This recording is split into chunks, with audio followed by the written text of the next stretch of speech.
Um, so my name is J.F. Gerard. I'm president of a small press company called Dark Felix Press. And I have an MBA in strategy and marketing from Schumann School of Business.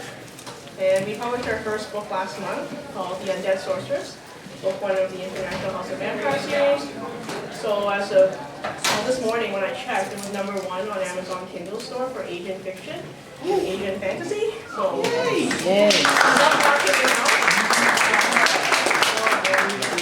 But so at the end of the session, I'll have someone, they're probably going to bring in promo cards and give it out so everyone can get a free Amazon Kindle copy. So just go on Amazon and you can download it for free. The print book's being sold outside the dealer's room exit if you don't read ebooks and you want a print book. Okay, so let's start. So self-publishing. So I'm guessing a lot of you want to self-publish. In a way, I think it was an entrepreneurial activity because you're going to be running a business in a way. So you have to think of all the things you have to do. I think of it as if you have a book, you're building a house. So you're going to be the one hiring all the contractors to help you with the editing, the formatting, the art. Some people go to vanity presses. So vanity presses promise to do everything for you if you give them, $2,000, $3,000. So what I see that as, you're losing control. So when I started thinking about writing a book, one of my friends had gone with iUniverse. So iUniverse is a subsidiary division of Penguin Random House, so they're vanity press. So she gave them, I think it was $2,000, and for that, she said, we're going to give you minor editing, which is something called copy editing. Copy editing is the cheapest editing you're going to be getting because it's like proofreading. It's like grammar check and someone running it through Word and telling you your sentences aren't right. That's about it. The most expensive type of editing is in-depth editing, where they actually go through and they're like, you know what, your plot line doesn't make sense, your characters, would they really react this way? So someone that actually asks you a lot of questions, that's called in-depth editing. It's also the most expensive editing, and it's hard to find a good editor that will be able to take your manuscript on time. Usually you have to wait in line for a good editor. So vanity press is one way of doing it, but if you're self-publishing, I recommend keep self-publishing because you have control of everything. Money might not be something you care about, but if you go through a vanity press, you lose control. They're the ones with all the sales data. You don't know how many copies you've sold because they'll tell you when they feel like it. So my friend's supposed to get monthly reports, but she doesn't really get it. So she can't tell me. I was like, how many books have you sold today on Kindle? I don't know. Someone else has to tell her, right? But if you're publishing it yourself, you're going to Kindle directly, you upload it directly. There's a daily sales forecast. So every day you know how many units you've sold, and et cetera, et cetera. Also, vanity presses will ask you for more money to do stuff. So for example, she paid $400 for them to email 30,000 important people to do marketing. And she just gave them $400 and that was it. And I don't know, supposedly 30,000 important people saw her email. And she gave them $800 to go to Word on the Street. And when she got to Word on the Street, they had a bookshelf full of books. And your book is 1 in 30 with a spine showing. So I don't know if that was worth $800. And they also promised a movie deal, right? So give me $800 a month, every month, until we get the movie deal. And she's like, what the hell? Like, how much money is that? Well, it's all about getting money. So if you're thinking about self-publishing, you also have to watch out for a lot of companies. Yep. What is Word on the Street? Word on the Street? Oh, this is an event in Toronto and in Kitchener. I think it's in Vancouver too. It's run by the Toronto Star. So what happens is all these authors and publishing companies, you can buy a table and you can sort of sit there and sell books. So the vanity press she went with iUniverse had like 3 tables and they had bookshelves full of books. And I think this year she bought her own table for I think $500, and it's just a literary convention. At least some of it was in front of City Hall last time I went to it, and this was in Kitchener, it wasn't Well, now it's moved to Queen's Park. I don't know if you're familiar with downtown Toronto, so it's outside. So it was actually kind of cool. Sorry, by City Hall, I don't mean Nathan Phelps Square, I'm talking about the Kitchener one. So, Yeah. So it's a big literary event. If you're an author, you can actually get a cheaper table if you line up early enough. It's like $150, I think. But like with everything, like it's $150. Do you think it's worth the exposure? Do you think you'll be able to get your money back? Like that's a different story, right? So when you think about publishing, there are 3 different ways to publish. So one is traditional, so that's when you write your query letter to a publisher and you say, you know, I wrote this manuscript, would you like to take it on? And usually you cut a deal, and sometimes you need an agent because not all publishers will talk directly to authors, so they want to talk to an agent. So let's say you sold the book for $1. Usually the publisher will get 70 cents, your agent will get 15 cents, and you'll end up with 15 cents. So you're not making that much, but the publisher is paying for a lot of services up front. Like they have their own editor.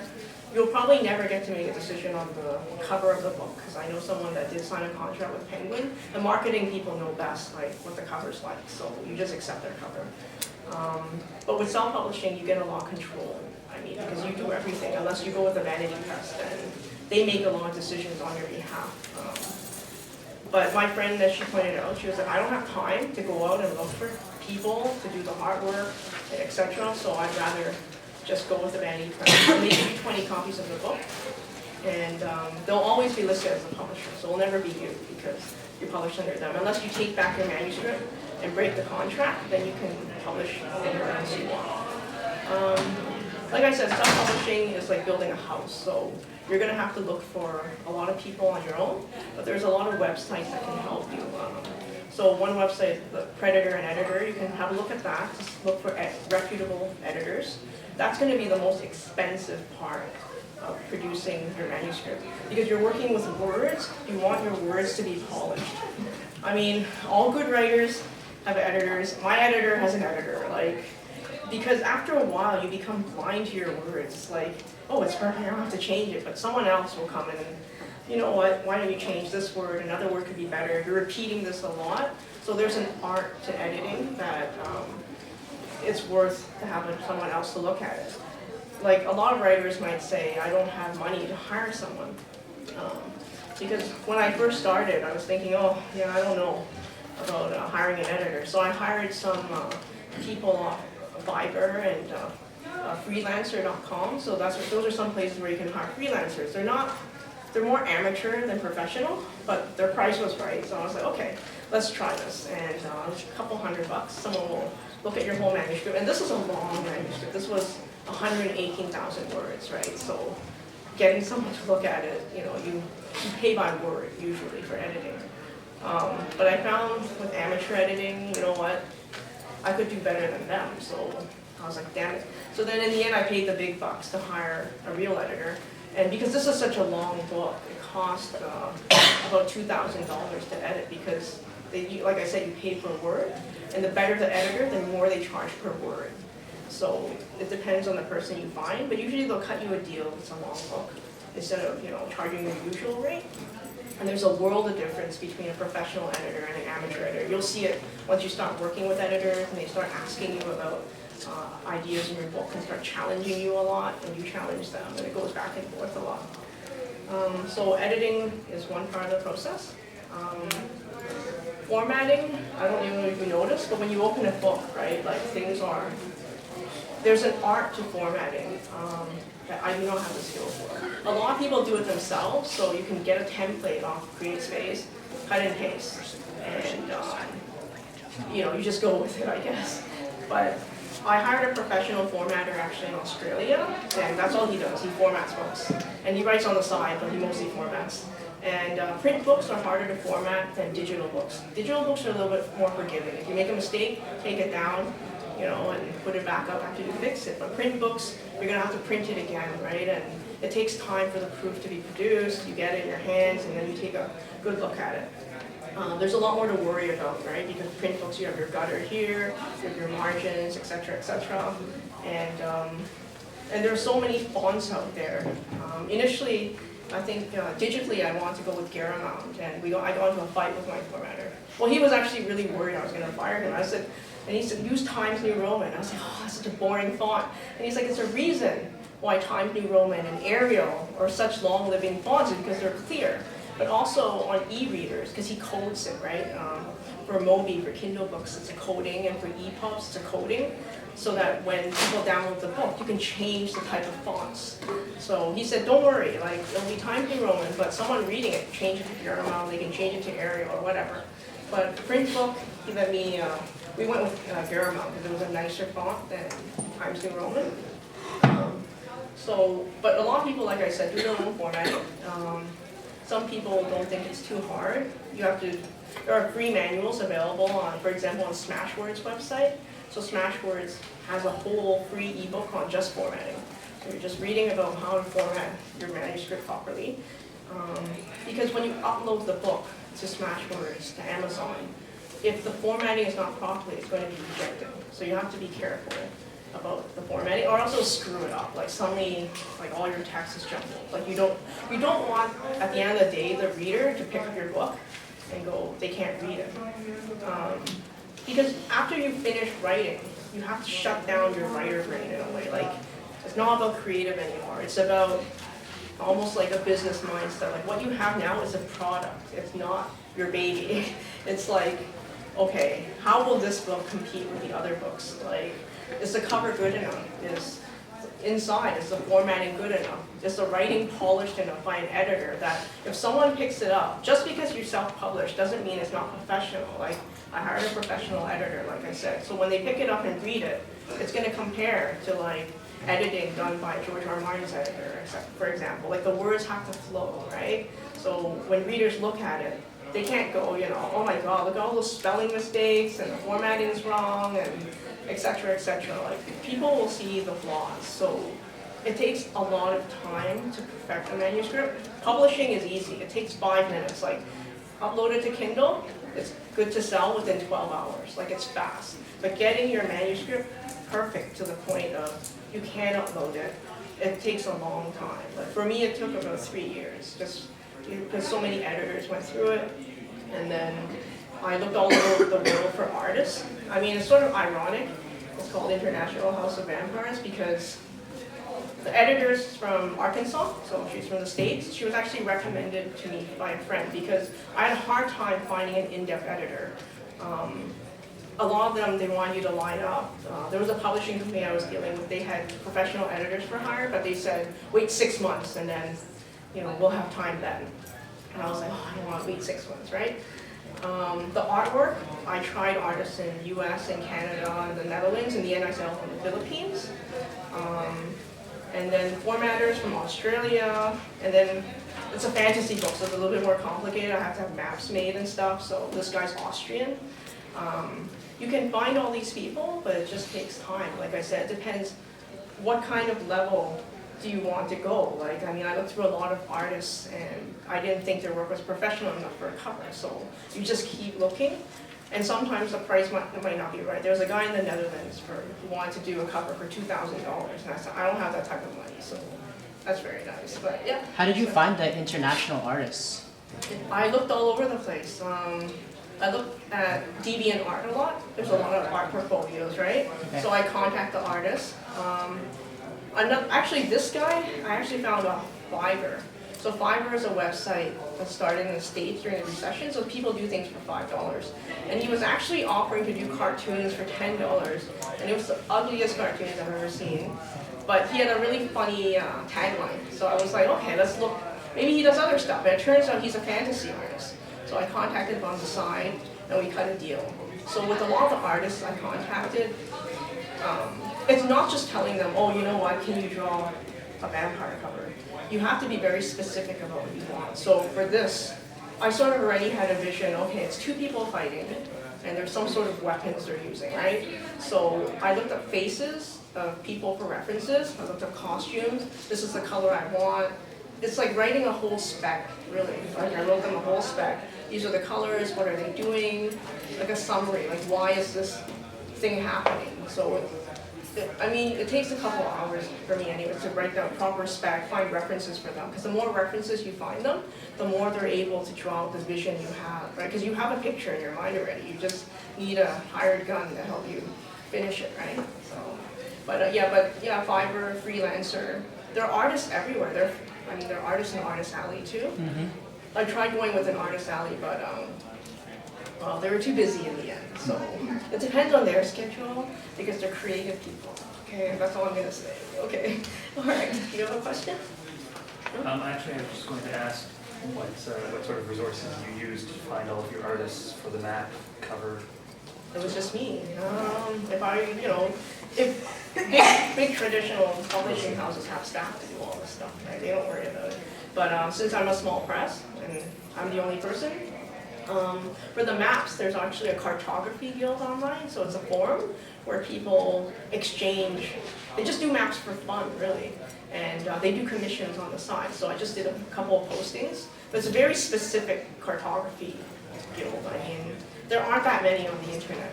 Maps were a bit specialized. Just general art is easier. But yeah. I have a couple of questions. One is, have you incorporated yourself as a company? Yes, we're incorporated. Originally, I was going to publish through my husband's company. He has a software company, and he thought it would be easy to just change Industry Canada scope, but it is not true. So we actually consulted a lawyer, because my husband wanted to do things properly. So, and he recommended opening a totally new company, incorporating. We have directors, so I'm a director, my husband's a director. So we did go through the whole shebang. Most people just do it themselves, like just go online, fill in a form, $200. But because we were doing shares and stuff, I hope he doesn't divorce me, but anyhow, because we're 50-50 at this point. So, because he wanted, shares and corporation, it cost us, I think it was about $1,000, because they were lawyers. If you have no lawyers, it's much cheaper. But, but he wanted the certificate, blah, blah, blah. And we also wanted them to help us check, right? Because when you incorporate, you need to make sure no one else has the name. So at the time, I was actually thinking of animals. I was like, I don't know, red fox, blue fox. It's easy to make a logo, right? Yeah. But it turns out all animals are taken, so forget the animals. It's hard to do a company with animals. So in the end, I was like, well, because later I want to write more science fiction. So I'm thinking, how about DNA? So, and then DNA, whatever, a lot of DNA is taken. But dark helix, for some reason, no one had it. Maybe because it sounds so negative, right? So I was like, okay, that's good. So then we just picked that name. So, are you going to be the only author that's published through your publishing company? I'm asking because I'm wondering if you would recommend going the incorporating as a company route to everybody who wants to self-publish. It depends on your goal, I think. Yeah. For me, in the future, I would like to, because the goal of my company is to have more multicultural books. For me, it was just so difficult because I shopped this book around for 2 years, and publishers were telling me, and agents, they don't know how to sell the East meets West multicultural vampire book, because to them, vampires suck blood. And I was like, well, these guys are like Eastern vampires, they suck chi energy. And they were just like, the public will not understand, so we're not going to, take a risk. And it's a business, right? I mean, agents get thousands of queries every year, and maybe 10 make it, right? And if they don't think your book can sell, they're not going to take it. So I have to take this on myself. And I hope in the future to take on maybe very different books. Because when a company takes on a book, they are taking a risk. They're investing thousands of dollars into this book on editing, on cover art, on marketing. And they might not make it back. I mean, 1 in 10 books make it. So that one successful book will pay for the 9 other failures, right? So it's all about money, it's just business. But for people self-publishing, I think it depends on your goals, right? Like I have a goal, I guess a big goal, like in the future, I want other people to write and other people to have their books out there. If you're just self-publishing, you don't have to incorporate, you can just do it yourself. And just, it's not necessary. I mean, it depends on what you want. But as I guess most people in this room are Canadian, right? So as Canadians, you have to watch it. A lot of self-publishing sites, Amazon, Smashwords, and even Ingram Spark, like they're owned by US companies or they're international. So automatically they will take 30% for the IRS. So regardless of whether or not you're a Canadian company or a Canadian individual, you have to contact the IRS and get something called individual tax identification number.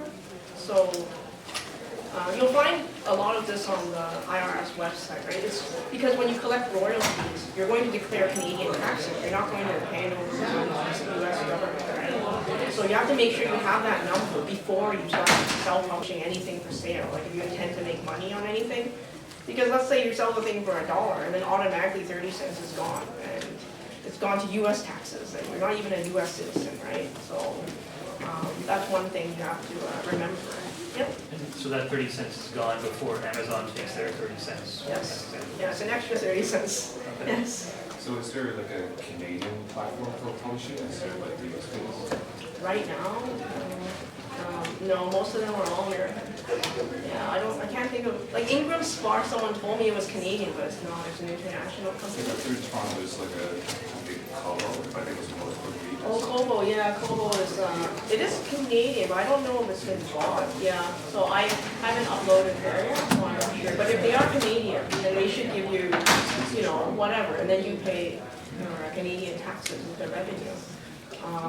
I have to admit, publishing is not a good way to make a lot of money. You have a bestseller, but usually in a survey with self-published authors, the revenue range from $0 to $500,000 a year. So $0, I'm guessing, are the people that give away their books for free anyways.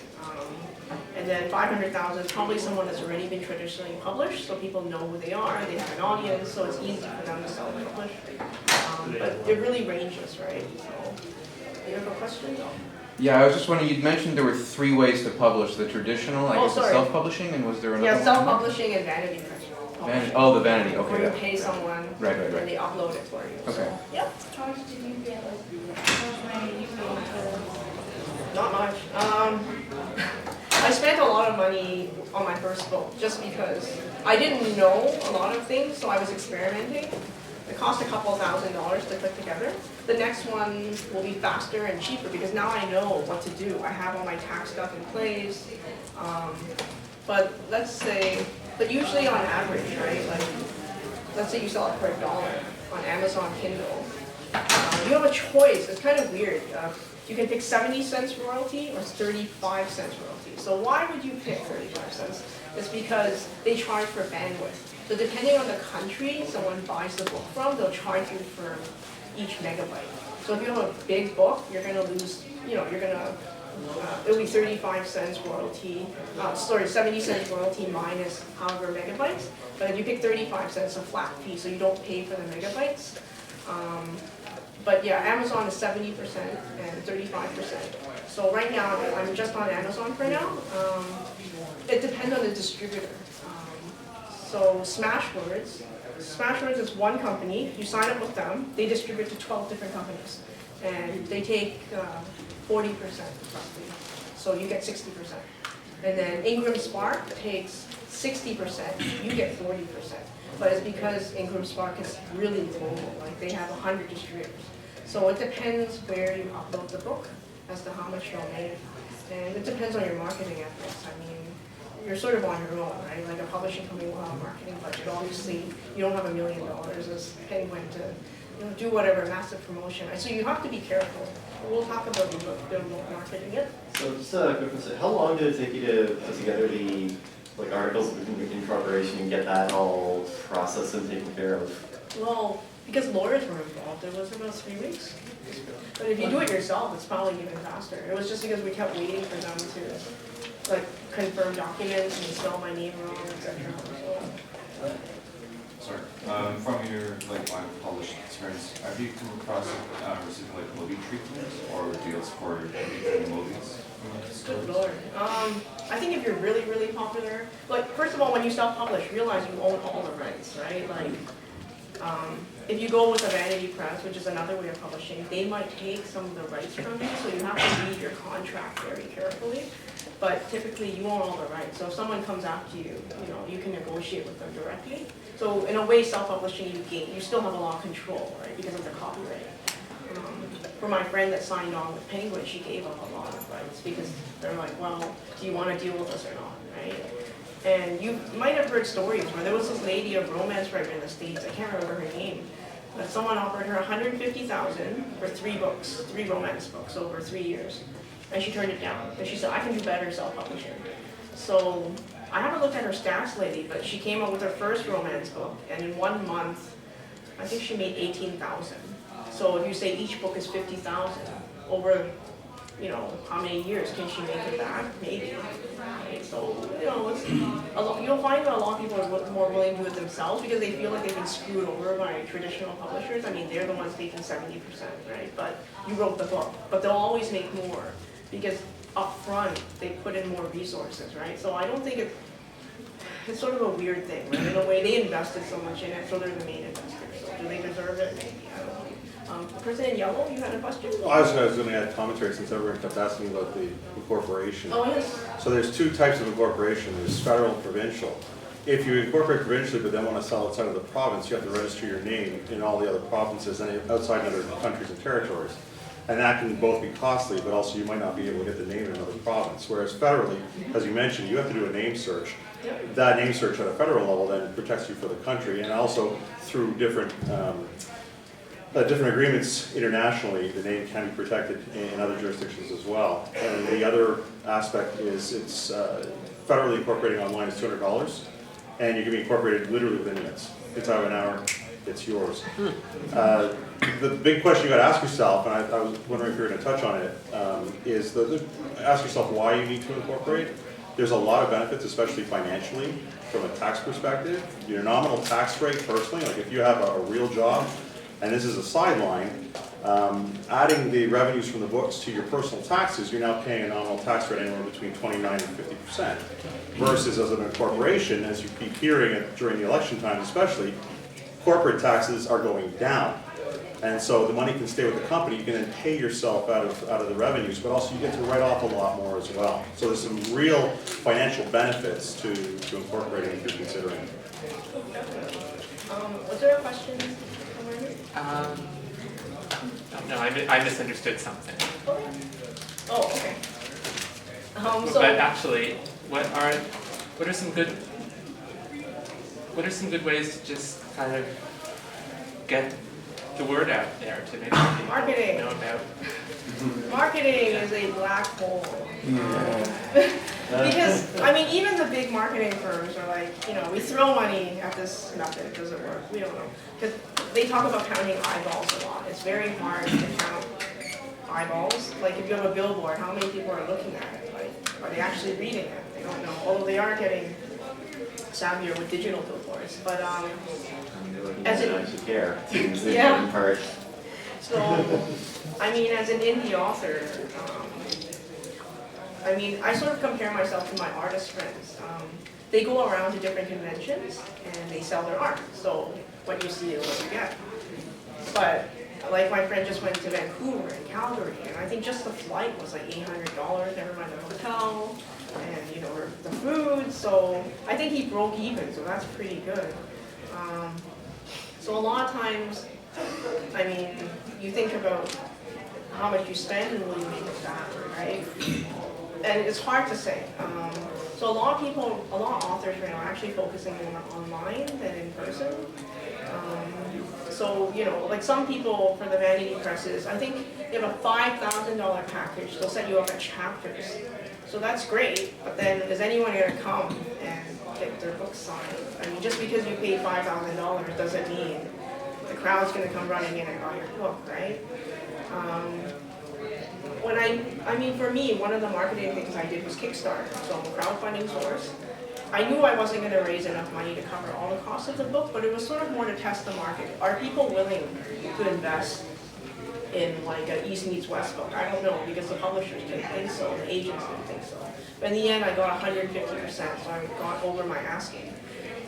Kickstarter, for a lot of people that don't know, you know, you post your project and you tell people about it and they sort of put in money. For books, you're pre-selling the books. Because once the book comes out, you give them a copy, you mail it to them, ebook, whatever. But it's a lot of work. You have to start your campaigning before your Kickstarter even starts. So for me, I looked at other Kickstarter sites. What do other people have? A lot of the good campaigns all have art, so I have to find artists and do some artwork and make your page attractive, make it simple to read. And then during the Kickstarter campaign, you have to keep campaigning your friends, your family, social media, because the donations are going to drop. Usually they just drop and then it sort of plateaus. So if you want to keep it going up, you have to keep campaigning all the time. And then at the end, you send out your thank yous, and you send out updates like every couple of weeks, so people know they weren't shafted. There's one Kickstarter horror story where this guy did a 3D printer, and I think he got like 500%. I forgot, he got a lot of money. I think he was asking for 100,000 and he got like 400,000. But then he discovered he couldn't buy enough parts to make 3D printers. And then people started showing up at his apartment, they called him at work, and they started screaming at him, like, we gave you money, where's our 3D printer? And that was a nightmare, like he had a nervous breakdown. So if you do a Kickstarter, be careful of what you promise people, because you're gonna have to deliver at the end, right, if it's successful. And then if it's not, then you don't get the money, right? Kickstarter is all or nothing. Then you sort of wasted all your time, right, for nothing, really. Indiegogo is another one, and that one you can choose to keep whatever money people donate. But what happens is Indiegogo takes a bigger cut. So instead of 20%, they take 30% or whatever. Like, I can't remember the percentages. But crowdfunding is a good way to do marketing. And of course, you're going to hear about the author platform. Like, every author has to have a platform, which is your website. Because as soon as you tell people you wrote a book, whatever, they're going to be like, where's your website? So you have to have a website. If you don't have a website, or you don't think you have enough resources to pay for, because it's a monthly thing, right? Like, you buy your domain name, and then you have to pay your server money. But if you want a free one, you can get a blog one off Google, so it's free. Just, I think Google Blog now, and you can have 10 of them if you want. And just have a presence online, right? And then you have your Twitter, your Facebook, etc. Like, everyone has an online presence, whether you're an author or a person. But for an author, it's especially important because people are going to go there first. Like, have you written any other books? Where are your articles published? Like, people will want to find out more. So, I know with David Wong, who wrote John Dies at the End, he posted the chapters online and seeing how much traffic he could get. Yep. And then he decided to post and he published it as a book. Oh, okay. So with an online presence, you can show snippets of your book and then increase the interest in it and then publish or get the product fully out there. Yeah, you can do that. There's like a lot of platforms like Wattpad. I'm trying to think of another one. Jukebox, I think, where you can publish a chapter of your book at a time and then get comments, and then you can rewrite and keep going back and forth. So it depends. I know someone at another panel brought a copyright issue. Like, remember, you own everything, right? But it's just they were worried about plagiarism. But it's something it's difficult to stop. You don't know if someone copied your page or not, right? But yeah, that is one way of capturing the interest. Afterwards, once you publish it on Amazon or Amazon Kindle. Amazon Kindle has a program called KDP Select. So with that, you sign a contract that your excerpt cannot appear anywhere else. So you have to take it offline, right? Like, your chapter's up. And no matter which distributor you sign up with, you have to look at the rules very carefully, because it says, what the rules are. If you have an excerpt and they find out it's somewhere else, then they're not going to sell your book. So you have to be very careful. Let's see, what else can an author do? There's a lot of online forums, so if you have a genre-specific book, fantasy books, sci-fi, whatever, like, you're gonna have to look for your readers, right? I mean, whether or not you wrote a short story, it's like, where are the people reading this stuff, right? So you have to go online. A very, very good place to go is Goodreads. It's a book lover site, book review site, so you need to, well, once you publish, you can request to become a Goodreads author. So on your profile, say you're an author, and they'll list all your books for you.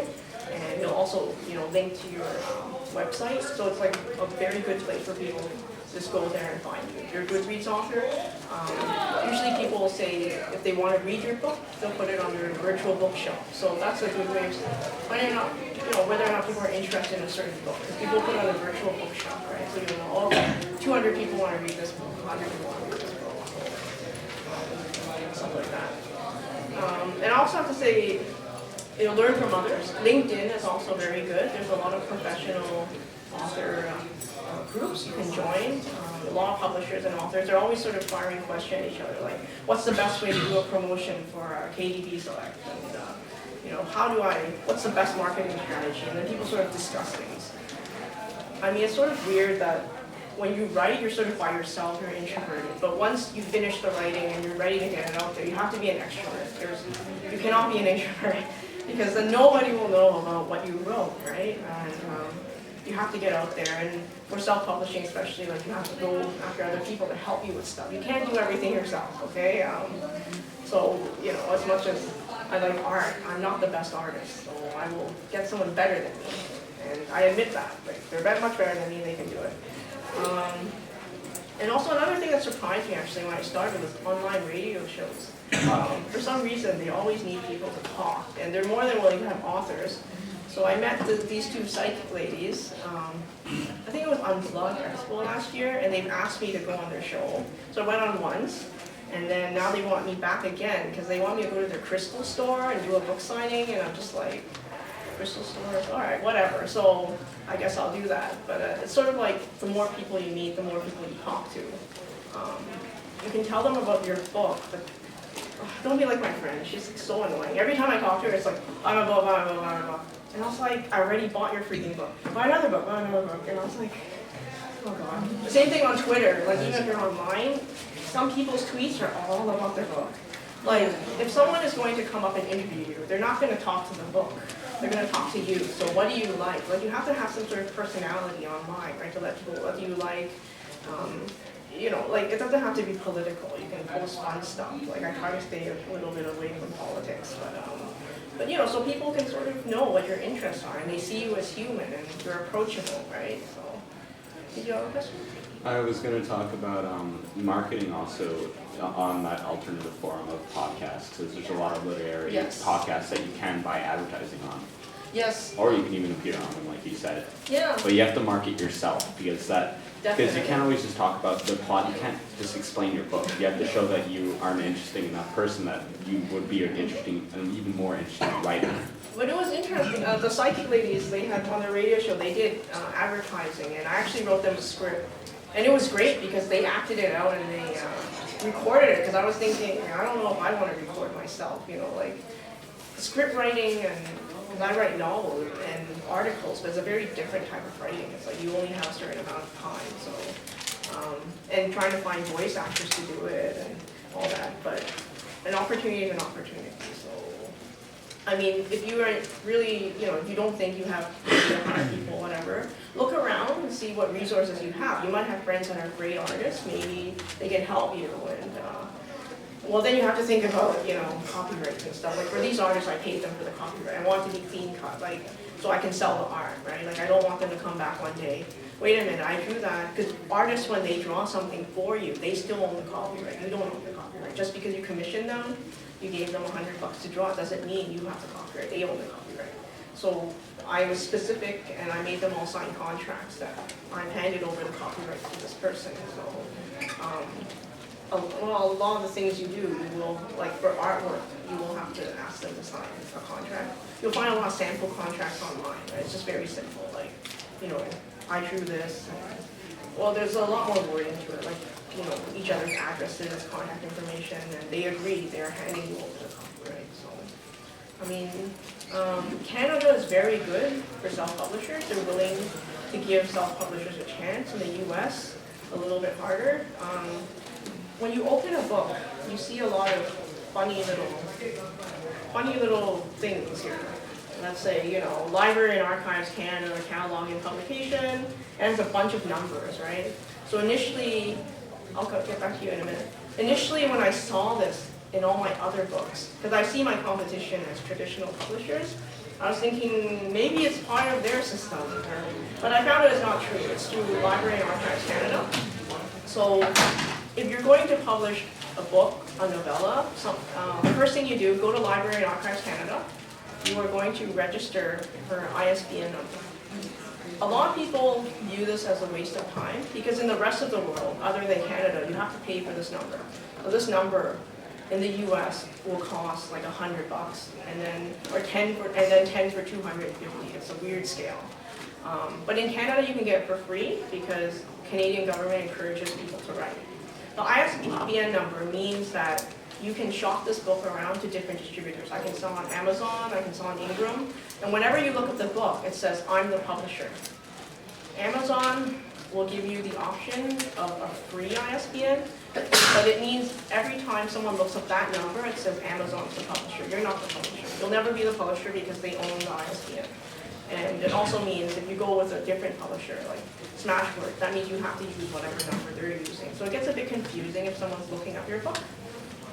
And as I mentioned, the catalog and archiving, this is mainly for libraries. Yep. So then if you get the ISBN number through the Library and Archives of Canada, you just kind of put that number in when you put your book up on Smashwords or Amazon? There's like a space for it? Yeah. There's a space for it. It says if you own your own ISBN, put the number in. And when you print it, you're going to generate, you can find free software online. You're going to generate your own barcode and slap it on your cover and upload the cover directly. For the hard copy. Hard copy, paperback, each format needs a different ISBN. So paperback is one ISBN, hardcover is another ISBN, ebook's another ISBN. It's so when people look up the book, they can tell what format it is. And it goes hand in hand with the cataloging information. You might not think you'll sell to libraries, but you never know. But for me, it's also a way of legitimizing the book, right? So you're going to tell Library and Archives Canada about your book, fiction, nonfiction. There's a form you fill in, but you have to wait about a month or 2 months before they'll give you like this set of data. And it also asks you for all your ISBNs. And they'll also ask you your name and your date of birth, not your date of birth, your year of birth, because they're afraid someone else might have your same name, and you know, it's easier to identify if there is a year of birth. So that data takes a month to 2 months. So remember that, like, because I was on a tight deadline, I'm just like, when are they gonna give me this information? And there's a hotline you can call too, so. And they're small staff, so they'll know what you're talking about. You're like, I emailed you about this book, where's the data? So they're quite nice. Yeah. I had a question. You were talking about having artists draw your cover work for you, and then you have to have them sign a contract for them to hand over the It's because rights? I wanted the copyright. You might, Right. some people might not. It's just, my editor recommended it in the future, right? Because I'm doing promo stuff with a lot of this art, right? Like he drew this, but I'm doing postcards. Like every time you do something different other than the cover, you're gonna have to ask them for permission. Oh, can I print postcards? Well, what I was going to ask was, did you draw up the contract yourself, or did you get a lawyer to do it, or did you find it online? This one I just drew it up myself. I found, I was looking for sample contracts for art pieces, and you'll find a lot online. And I just modified it. It's a simple contract. Okay. I didn't get a lawyer for that one. And then, so what I did was I wrote the piece, the date, and also put in a digital image, right? Like because specifically it's this artwork. Specifically it's that, right? yeah. And then he signed it. It was fine. There was no argument because I paid for the copyright. He charged me $25.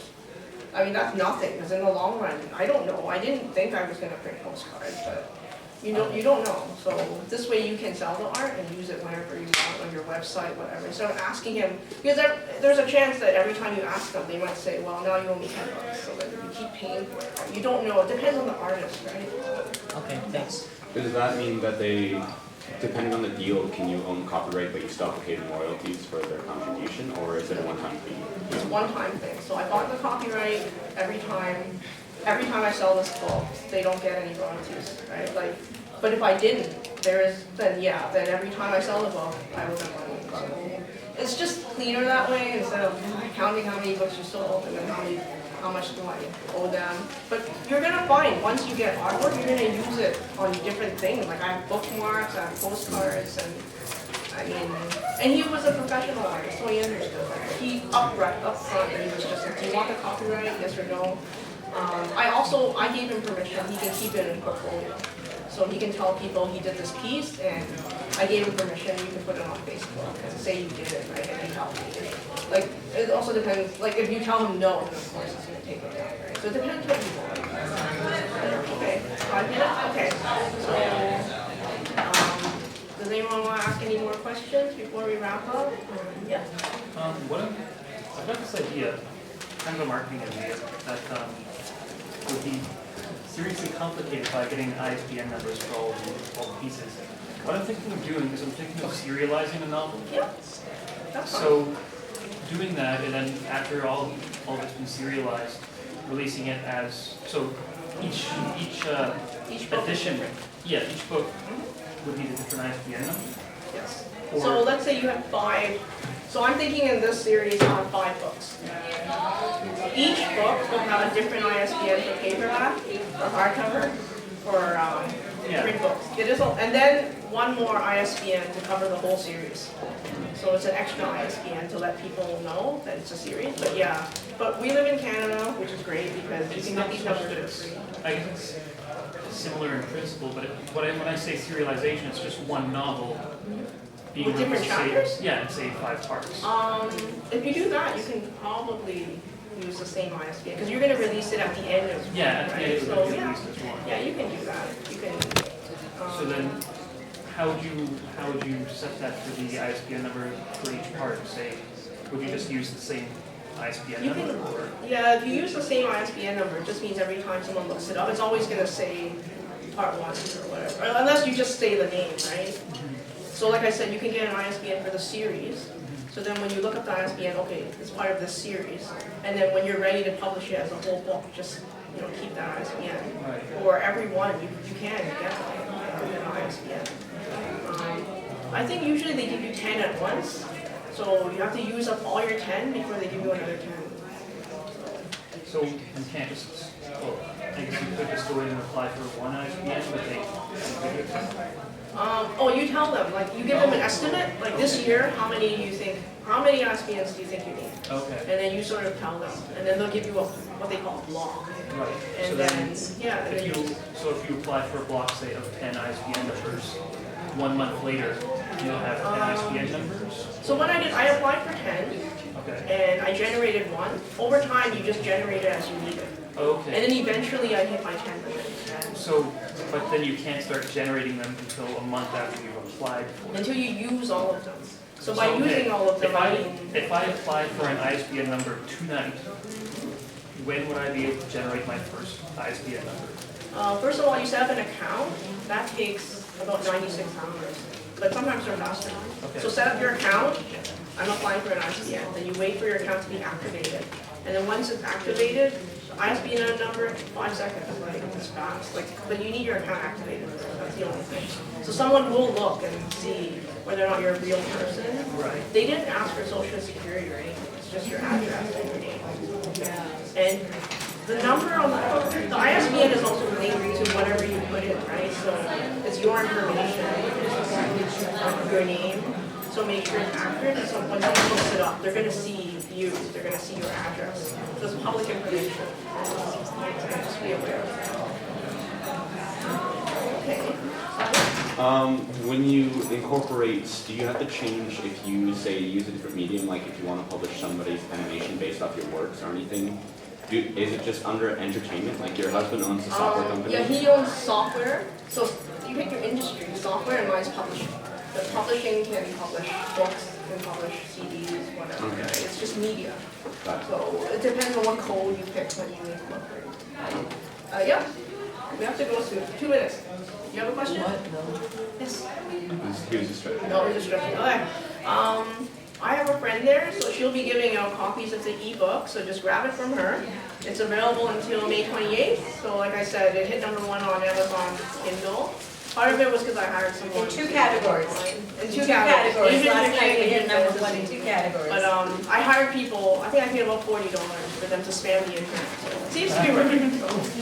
Alright, so you have any questions? Jeannie, where's the literary elephant? Yeah, just come find me. Is it, have you got the literary elephant stuff?